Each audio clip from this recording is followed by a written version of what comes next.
Ito ang pinakamalas na lalaki sa buong mundo. Nakatulog lang siya sa eroplano. Pagkagising niya, wala na ang bansa niya. Hindi lang ang visa at pera niya ang nawalan ng visa, pati na rin ang flight niya pauwi ay kanselado na. Ngunit dahil hindi siya marunong magtagalog, hindi niya alam ang nangyari. Kaya naman, gumamit na lang ang airport manager ng chips para ipakita sa kanya ang nangyari. Isipin mong ang supot na ito ng chips ay ang bansa mong Kokergia, at ang malaking mansanas na ito ay kumakatawan sa kaguluhan. Wala ng Kokergia. Si Victor ay nakakulong sa paliparan. Mayroon siyang ganap na kalayaan ngunit napipilitang maging ganap na walang kalayaan. Kalayaan dahil walang sino mang makakahawak sa kanya sa paliparan. Walang kalayaan dahil wala siyang karapatang umalis o makabalik sa paliparan. Akala ng supervisor ay palihim na lalabas si Victor sa paliparan. Tapos ay dinala ng mga gwardya. Pero hindi inaasahan na susundin niya ang kanyang supervisor.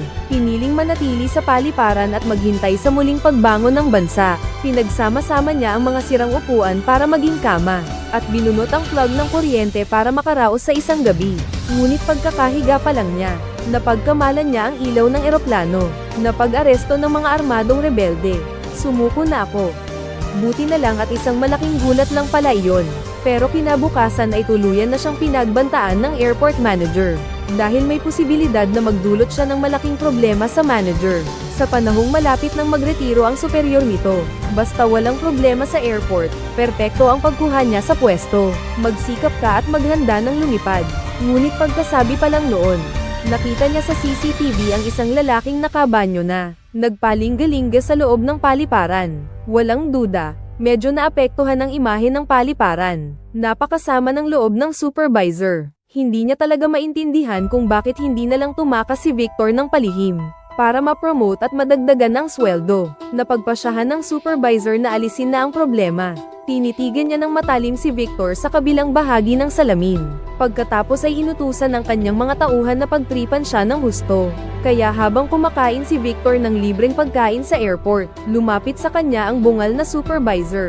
Kunwari mabait na ibinulong niya kay Victor, na may 5 minutong pagitan ang mga gwardya kapag nagpapalit sila ng duty alas 12. 5 minuto. Parang sinasabi niya kay Victor na doon siya makatatakas. Akala ni Victor, nakaswerte siya. Pero sa totoo lang, bitag lang ito ng supervisor. May nakahandang patibong na sa labas ng paliparan, naghihintay kay Victor na mahuli. Basta't lumabas man lang siya ng isang hakbang, may karapatan na silang hulihin siya agad bilang isang taong lumabag sa batas. Tinignan ni Victor ang Amerika na nasa harapan niya, malapit na malapit. Halo-halong emosyon ang nararamdaman niya. Dahan-dahan siyang naglakad papunta sa pinto pero may napansin siyang kakaiba. Parang nakatuon ng husto ang CCTV sa katawan niya. Para mapatunayan ang hinala, sinadyang maglakad-lakad si Victor, pasulong at paatras. Nagkunwaring yumuko para magtaling sapatos, at ang kamera nga ay sumusunod. Nang madiskubre ang supervisor, kinabahan siya at inutusan ng tauhan na ilipat ang kamera. Pero nangyari na iyon, nakapagtago na si Victor sa ilalim ng kamera, dahil hindi nila mahanap kahit saan. Dahil dito, biglang nagalit na ang supervisor. Nasaan siya? Nasaan siya? Kaya habang abala siya at halos mabaliw na sa pag-aalala, biglang sumulpot ang malaking mukha ni Victor. Apatan ang screen ng CCTV, at malinaw na naitala ang pagganti ni Victor. Pinili kong maghintay. Natatawa naman ang ibang empleyado sa monitoring room dahil dito. Dahil nabuko ang plano. Napilitan ng supervisor na takpan ng hiya gamit ang peke at walang magawang kilos. Ano pa ang pinapanood ninyo? Anong ginagawa ninyo? Bumalik na kayo sa trabaho. Salamat sa inyo. Nang makita niyang hindi gumana ang kanyang pakana, napagpasyahan ng supervisor na gumamit na lang ng diretsahang paraan. Nagluto siya ng tanghalian para sa kanila. Tapos sabihin mo sa kanya ngayon na may isa pang paraan para makauwi siya. Basta't ipahayag ni Victor na natatakot siya sa kaguluhan sa kanyang bansa, maaari siyang humingi ng tulong sa batas ng Amerika. Magagamit ang isang matinding paraan para maaprubahan ang political asylum ni Victor. Masayang pumayag si Victor. Kay ang ganda, ang ganda. Pero nang tanungin siya ng supervisor, hindi niya binigay ang gustong marinig nito. Natatakot ka bang bumalik sa iyong bansa ngayon? Hindi. Akala ng supervisor ay hindi niya naipaliwanag ng maayos, kaya lalo niyang diniinan ang kasalukuyang sitwasyon sa bansang pinagmulan ni Victor ngayon. Puno ng mga armadong sundalo ang mga lansangan. Nangyayari na ang pagpatay at pang-hold up kahit saan. Pagkatapos ay muling sinabihan siya, "Kaya natatakot ka ba?" "Natatakot sa ano?" "Cocker iya, Cocker iya." Pero determinado ang sagot ni Victor sa pagkakataong ito, "Bahay ko yun. Hindi ako natatakot sa bahay ko." Napabuntong hininga na naman ang supervisor, nadaig na naman siya ni Victor. Lalong lumalalim ang samahan ng loob nila. Hanggang sa araw na ito, nakahanap na ang supervisor ng paraan para makalaban si Victor. Dahil walang kinikita si Victor, nagtrabaho siya sa airport bilang tagapagbalik ng mga cart ng bagahe. Sapagkat sa bawat pagbabalik ng cart, magbabalik ang makina ng 25 sentimo na deposito. Pero maraming pasahero sa airport ang nagmamadali, at hindi na nila pinapansin ang kaunting pera na iyon. Ngunit para kay Victor, ito ang kanyang pag-asa. Nasabik na siyang maibalik ang 3 sasakyan. At sa wakas, nakabili na rin siya ng hamburger para magutom. At nang matikman na niya ang tagumpay, mas lalong nagsikap si Victor sa pagkolekta ng mga bagahe cart. Pagkatapos ng isang araw na pagsusumikap, agad na dumami ang mga bagahe cart. At ang mga barya sa machine ay parang hindi mauubos. Ngayon, nakakain na siya ng isang masarap na handa, na solusyonan na ang problema sa pagkain at tirahan. Ngunit may isa pang malaking hamon na nakaamba sa kanya.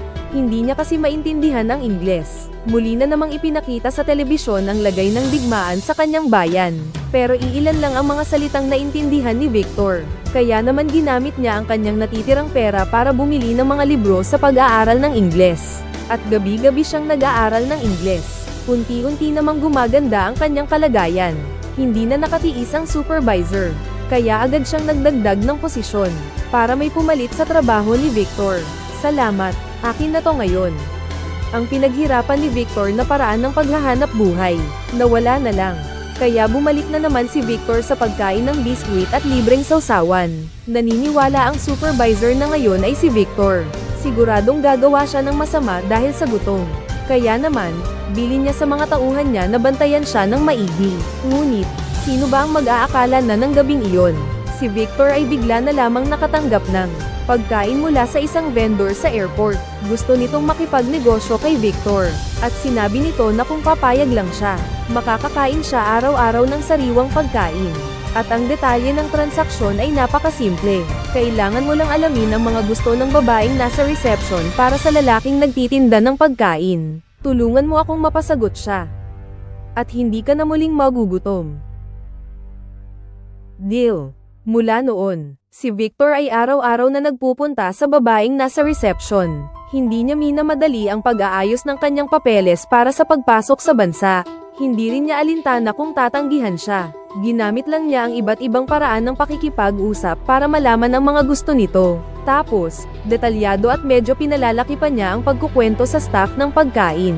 Dahil dito, nakatikim na siya ng masasarap na pagkain sa VIP lounge ng paliparan. Pareho silang nakinabang. Lahat ay masaya. Ang mga araw na ito ang naging pinakamasayang karanasan ni Victor simula nang ma-stranded siya sa paliparan. Ang pinaka-relax at masayang oras. Kasabay ng walang tigil na pag-uusap, ang English ni Victor ay umabot na sa antas ng walang hadlang na pakikipag-usap. Hanggang sa araw na ito, pinatanong ni Kuya sa restaurant si Victor.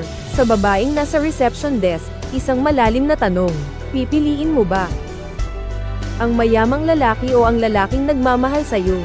ECURI MIGR USECURI.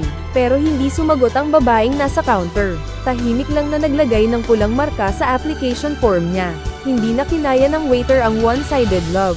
Napagpasyahan niyang si Victor na lang ang magtapat sa babae. "Dorothy, nagka-boyfriend ka na ba?" "Tama na, Victor. Nagpapasalamat ako. Sino ba talaga? Sino ang nag-utos sa iyong magtanong ng mga bagay na ito?" Isang malungkot na lalaki.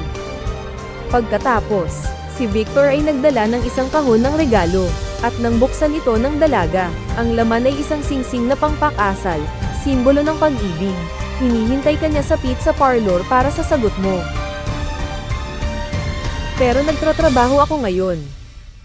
Ang taong nagmamahal ay maghihintay ng matagal. Nagbihis ang binata ng kanyang pinakapaboritong suit, at kinakabahan siyang naghihintay sa pagdating ng kanyang iniibig. Nang makita niya ang dalaga, siya naman ay kinabahan at hindi alam ang gagawin. At ang sagot ng dalaga ay malinaw. Iniabot niya ang kamay, na nagpapakita ng marka ng pagmamahal niya rin sa kanya. Kaya naman sa loob ng paliparan, ginanap nila ang pinakasimpleng ngunit pinakaromantikong kasalan. Ang sasakyang panikahan nilang mag-asawa, ay nanatili sa alaala ng lahat. Binati siya ng mga pasahero. Ngunit ang nakakagulat, si Victor ang sumalo sa bridal bouquet. Sinasabi nila na ang sino mang makasalo ng bridal bouquet ay malapit ng makahanap ng pag-ibig. At si Victor nga ay nakaranas nito.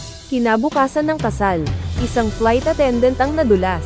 Ang sirang takong ng sapatos niya ay lumipad at tumama sa paa ni Victor. Kaya naman, ginagalang na tinulungan niya itong tumayo ang flight attendant.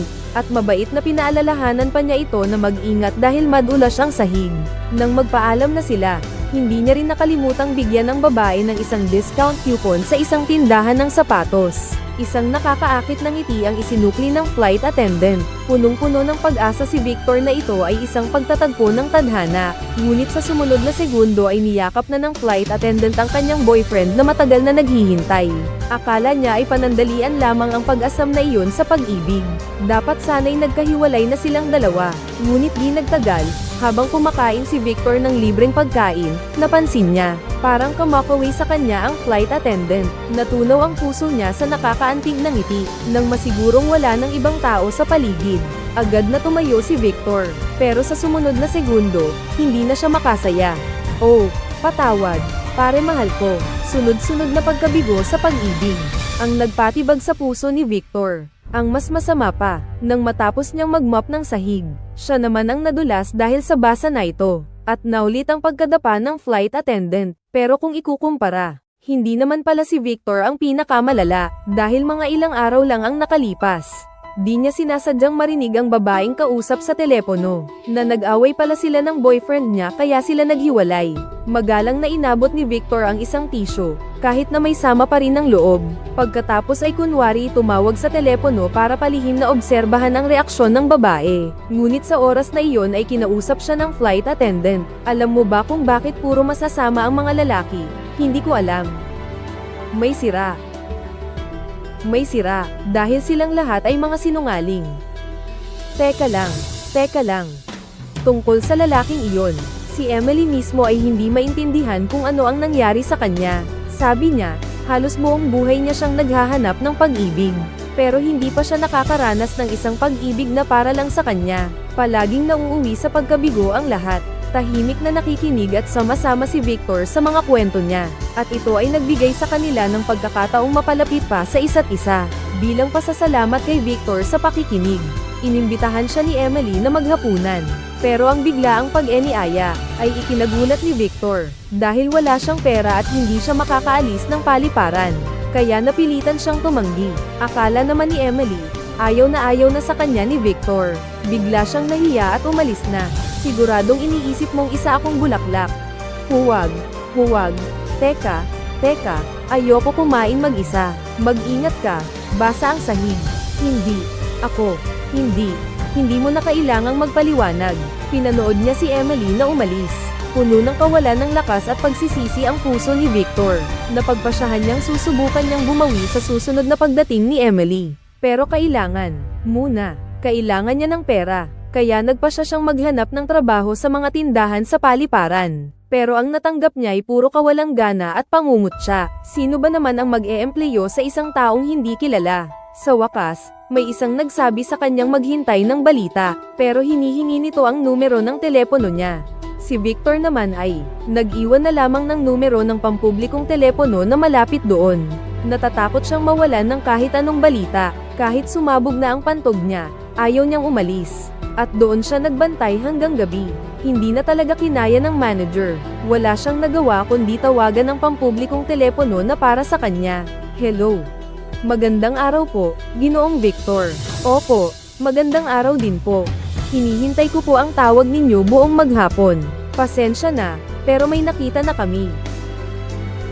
Kaya pwede bang lumipat ka na lang sa ibang lugar? Halatang halata na si Victor ang kailangan. Ibinaba niya ang telepono at sa wakas ay tumakbo na patungo sa banyo.